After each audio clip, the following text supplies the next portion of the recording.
Subscribe now. EU Debates.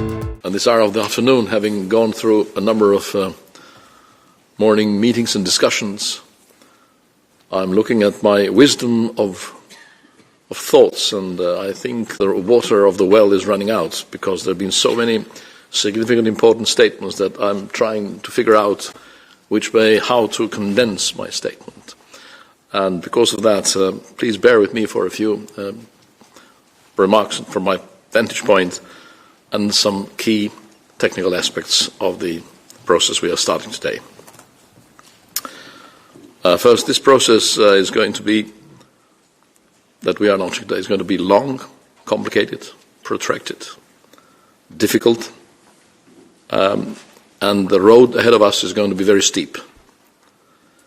So what will be very demanding for us would be to work very hard.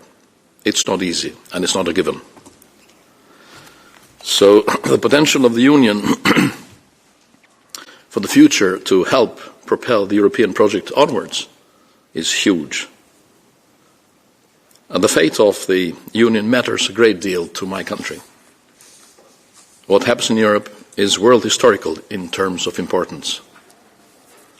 The stakes are very high indeed, and there is a must to ensure there is far-sighted strategic approach to issues, including enlargement, which the EU is demonstrating today. It is under these circumstances, including that one cannot have the cake and eat it, that we held today the first Intergovernmental conference with the EU.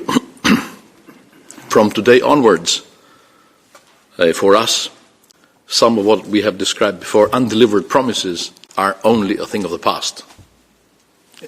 That chapter is closed.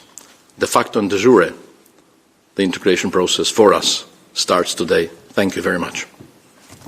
One of the great European figures, Jean Monnet, used to say, a European architecture could be built most fruitfully brick by brick.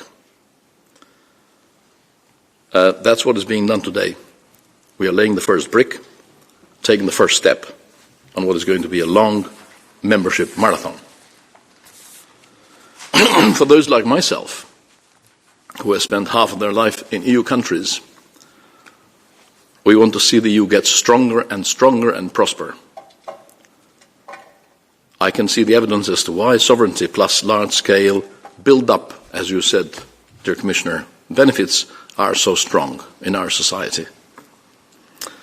And it would be a massive achievement for the EU when all the Balkan countries, as a whole, at some point not far from now, could be incorporated as full EU members. The EU would thus become a significant world influence in global politics. Today's decision has demonstrated that the EU has the power to take bold decisions and look strategically over the horizon. I want to thank you again. Back now to some technical points of what we are meeting today for. Under the last 30 years, Albania has shown a steady commitment to EU integration process. Albania's EU path has always been viewed in the light of a societal approach. This has always been the biggest aspiration and project since World War II.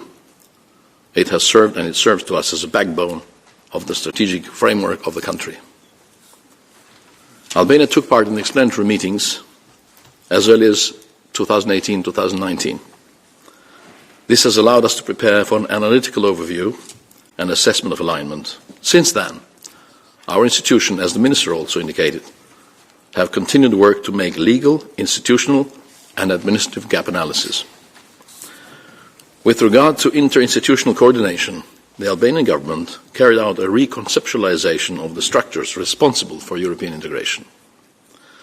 I am well aware that these negotiations, or talks rather, are going to be protracted, I said a bit earlier. This would be backed up by an adequate streamlining and the best possible internal coordination, vertical and horizontal, in order to be able to successfully deliver in the face of a huge, hectic workload of these negotiations, including with what starts up in September. And I just looked at the calendar. so what awaits for us is quite demanding. Our negotiating team, dear Commissioner, is composed of 23 negotiators who cover 33 chapters of the acquis. These are established personalities in their field of expertise, with political rank and authority required to ensure accountability and responsibility. The body of laws to be approximated and consequently implemented extends over all spheres of society, political, social and economic. Some progress has been made with the partnership platforms that have been set up. These are considered crucial to ensure the contribution of the relevant actors of the society to the process, with our seats in these platforms. We are aware that the great bulk of the acquis is going to be implemented in the local government. Therefore, a number of bodies of the local government administration are also members of the partnership tables.